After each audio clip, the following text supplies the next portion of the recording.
Hi everyone, Steve here from RSM, and welcome to the latest edition of our Coffee Conversation series. Today I'm joined by Sarah Crowley, 8-time Ironman champion, former world champion, and winner of 3 Ironmen in Australia in the 1 year, which is a feat that has only been done once by Sarah. So Sarah, welcome. Really good to have you here. As I said at the start, this is all about a casual chat over a coffee. So I guess as a starting point, what's your coffee of choice? I always have a long black. I actually put cold milk in it, so it's basically actually a flat white. But oh, there you go. Yeah. But just something a little bit different. Yeah. Yeah.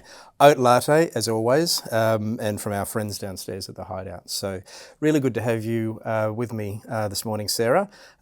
Very excited that you'll soon be joining us in our team here in Brisbane, which will be fantastic. And I'd like to probably explore that a little bit further with you because your background is probably a little bit different to a lot of our people in that you've spent the last few years as a professional athlete, and I think that's probably going to bring some challenges along the way for you, and I'd be very keen to explore those. But maybe just as a starting point, if you could just tell us a little bit about yourself and what's brought you here. Yeah, I actually have a really diverse background. I started in Adelaide as a graduate accountant at Deloitte in audit, and I moved very quickly into corporate finance, which was new there. We had a small team. I worked for a few years, but at the same time I was juggling triathlon. I was exploring whether I was good at it or not, and during that time it was very busy. I was getting my CA and also moonlighting as an athlete.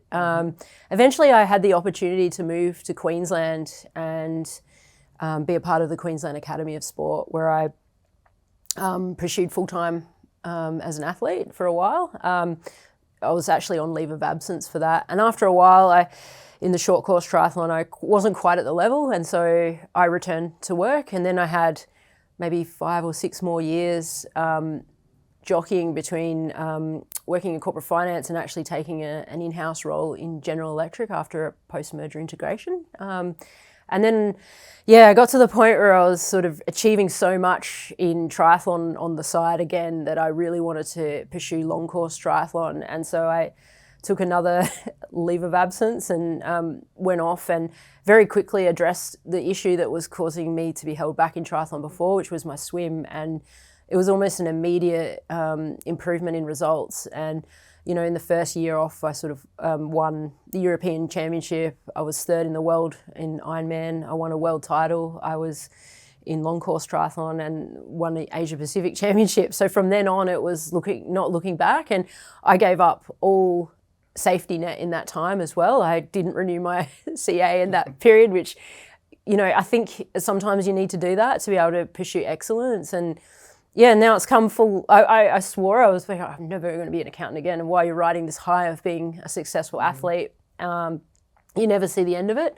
But actually, it's funny how things start to kind of reality sort of hits. And, late last year, I was like, I might just check in on what I need to do to renew my CA, and started sort of studying again. With things have changed a bit as well in that time. And so then it's led me to here, and I'm really excited about, this next step. I think I'm going to be more present in my role, which is something I've never been able to give 100%. And I think now it's time for this, and it's the next journey for me. Mm-hmm. And I guess that was back in 2016, I think, wasn't it? That Yeah. You decided to become a professional athlete. And Yeah. I guess I think that's fascinating. It's a complete, I guess, leap of faith from something where, and of course I do recall because I think we were in the same organisation at the time, and you were someone with a reputation that you would give your everything to what you're doing. Yeah. And I suppose that's what actually led you to make that shift in 2016. And now you've got in front of you to kind It's of almost switch shifting it back back. again. Yeah. And so what do you see as the sort of the challenges that you need to deal with in that? Yeah, I mean, I faced similar challenges when I went to be an athlete. I had to learn a lot of personal business admin, and there's a whole world of you're effectively running a freelance business as an athlete. Mm-hmm. So it's not like I haven't been concentrating on things that are important for good business acumen. It's just being able to switch the mind back into the problem solving for others. And I think that's the bit that I'm a little bit nervous about. But having said that, I know that I've sort of done it before. So I'm aware that it's probably a little bit of time, but I'm also really excited that I don't have to, I can spend the extra time reading or catching up on things because I don't have to be out training for several hours a day to sort of maintain a level of fitness. So I think it's a little bit scary, but also it's fun because I can learn more new things and Do you think it's a challenge from the perspective that for the last few years you've been 100% immersed in training and I mean every day must be training and your body must be attuned to that, and now you're switching to every day you're going to be sitting at a desk. Not necessarily the same desk, and not necessarily constantly at a desk, but is your, I guess, do you see that as something that's going to take a little bit of time in terms of it's really a transition from something pretty intense to something new? I think one thing I've learned is that you do adapt really rapidly once your mind is focused on what you want. So I think there's been a mental transition that's been happening over the last few months that's meant that I'm actually really ready for it. I'm excited about it. And so I think that'll make it a lot easier. I think if I was pulling myself away, which is what I was scared that was happening, I wasn't sure if it would feel like I've achieved everything I need to achieve.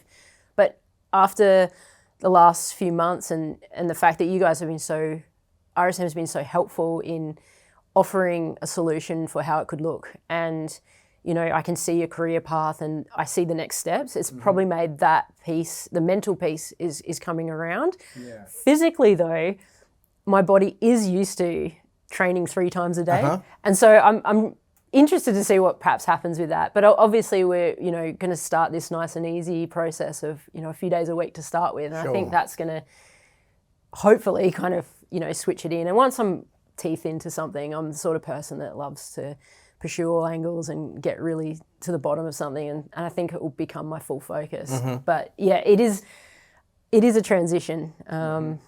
However, I'm really looking forward to it, I think.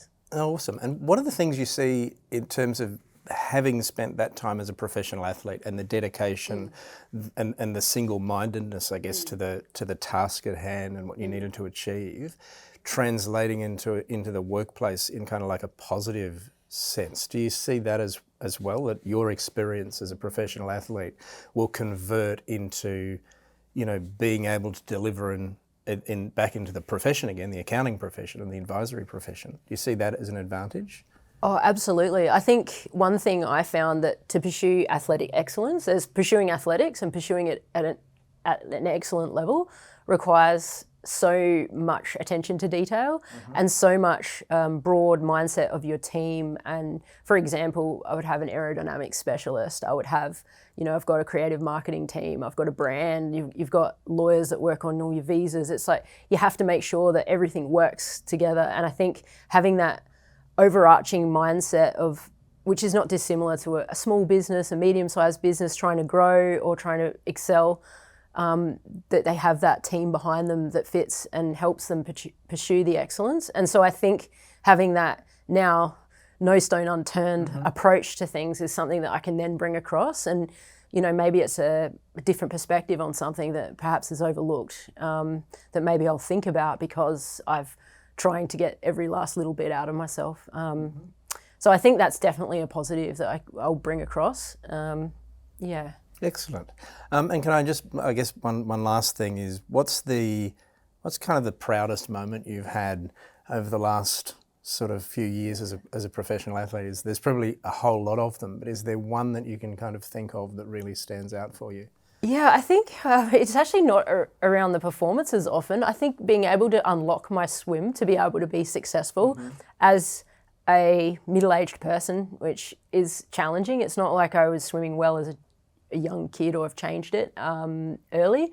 So that was something that was really needed to overcome to become a better athlete. The results are amazing, but it's sometimes the little things that are like the most humbling. And I think that in my mind is the greatest achievement as an athlete, and it led to everything else. Without it, I wouldn't have what I had. So it was probably the hardest thing to do as well. So it's a relatively small thing, but it was that small No thing. one would know mostly that's the thing that I hold deepest. And yeah, I think obviously there's times when you overcome injury and all those sort of things, but that definitely to me is the thing that unlocked everything. That's fantastic. Sarah, thank you so much. Really, really looking forward to having you join us very soon and helping in that transition back into the workplace. I think it's going to be fantastic. I think you'll love it here. You'll be a great addition to the team. And yeah, thank you again for a chat this morning. Thank Pleasure. you all for joining us, and look forward to seeing you next time. Thank you.